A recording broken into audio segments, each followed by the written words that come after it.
you all guys? I hope you are doing well and fine. So guys, in today's video we are going to discuss about mechanism of drug action.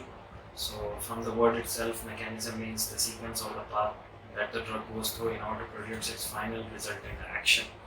Okay, so in order to understand the mechanism of drug action, how the drug produces its action, it's very much significant to understand that there are four different and important target sites that the drug reacts with, or that the drug acts with them or bind with them in order to produce the action. That four important target macromolecular sites are basically protein in nature, and the four different important target sites are enzyme, ion channel, transporter, and receptors. So whatever the drug action that is being produced, it produces basically by reacting with these four different target sites. So coming to the first site, that is called as the enzyme. So a general definition of an enzyme, we can describe enzyme as a biological catalyst. So it is responsible for increasing a chemical reaction, and therefore it mediates a chemical reaction and ongoing activity in the body. So basically what happens with the enzyme is that the enzyme is responsible for forming a complex with substrate. So basically the enzyme consists of an site, an active site, to which the substrate binds in order to form into enzyme substrate complex, and therefore that complex gives rise to a product form. Or you can say that apart from product, biological activity takes place in the enzyme and substrate complex. So what happens in this enzyme substrate complex is that there is a slight bit of inhibition going on. There is an inhibitor available so that it inhibits the substrate from binding to the enzyme. So that type of inhibition is called as competitive inhibition. What happens in competitive inhibition is that the substrate is inhibited by the inhibitor. Basically, there is a competition going on between both the substrate as well as the inhibitor in order to attach to the active site of the enzyme. So basically what happens in this competitive inhibition is that if suppose the substrate concentration is higher, therefore the substrate will easily be able to attach to the active site of the enzyme and form enzyme substrate complex. If suppose the substrate or the reactant concentration is low, therefore what happens is that the inhibitor inhibits the substrate, and therefore it binds to the enzyme, and therefore enzyme inhibitor complex is formed, due to which there is no product form, there is no activity that takes place if enzyme inhibitor substrate or complex is formed. Okay, so this is called as the competitive inhibition, where there is a competition going on in between the substrate as well as the inhibitor in order to attach to the active site of the enzyme. Now coming to the other inhibition process, that is called as non-competitive inhibition process. So in this non-competitive inhibition process, there is no competition going on in between inhibitor as well as substrate. The substrate attaches or binds to the active site of the enzyme, and apart from that the enzyme basically consists of various binding sites. Therefore what happens in this non-competitive inhibition is that the inhibitor binds to other side of the enzyme, which is also called as allostatic site or allosteric site. So the inhibitor binds to the other side of the enzyme. So while the inhibitor binds to the other side of the enzyme, therefore what happens is that the enzyme inhibitor substrate complex is formed, and therefore what will be the resultant activity of this formation? There will be no product formed, or there will be no biological activity that takes place. Okay, so in this there is no competition between substrate and inhibitor. The inhibitor binds to the any other site of the enzyme. So that's why this type of inhibition is called as the non-competitive inhibition.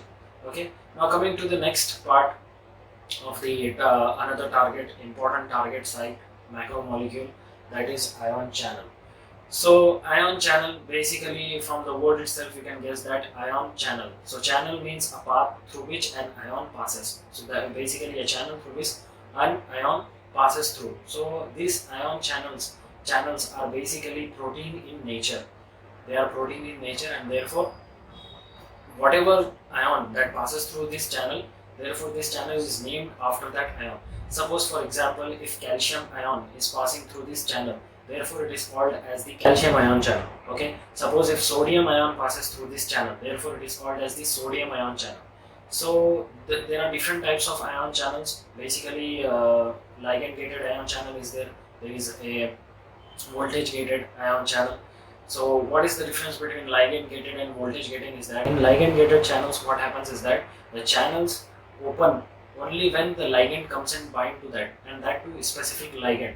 Okay, so ligand can be any nature. It can be a neurotransmitter, it can be a hormone, it can be a drug, etc. It can be anything. Okay, so ligand, whenever the ligand comes and binds to that specific receptor or channel, therefore the channel opens and following ions can pass through. Whereas in voltage gated ion channel, what happens is that it is voltage specific channel.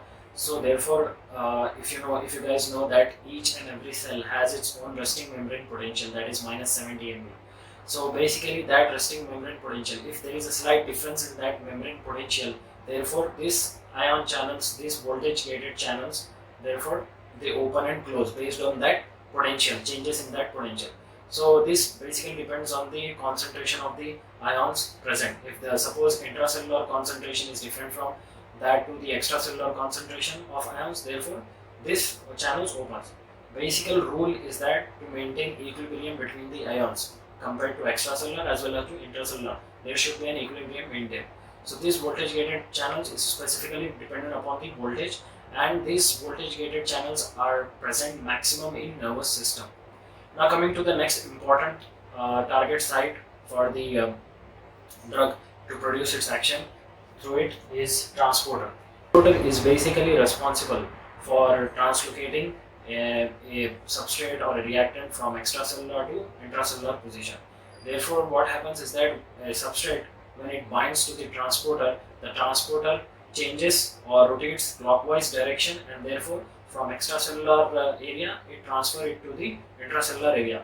Suppose if apart from substrate, if an inhibitor binds to that transporter, the transporter will not be able to change or undergo any conformational change, or will not be able to move in a clockwise direction in order to transport that signal or that specific drug or molecule. So transporters are also called as carriers. So basically in this transporter, the important thing is that if a substrate comes and binds, the transporter is responsible for transferring it from extracellular to intracellular. That is, and transporters are basically in a cell membrane in such a position that it are present in extracellular region as well as in intracellular region. Now, last important target site for the drug to act through is the receptor. So receptor can be defined as by a macromolecule that is present inside or outside the effector cell, that is responsible for identifying a particular signal or reacting to a drug, therefore in order to produce a action or biological activity, that is called as receptor. In other definition, we can define receptor as a biomacromolecule that to which a specific ligand attaches, and therefore it is responsible for producing a biological activity. The receptor itself does not have any its own function. It is responsible for generating signals only.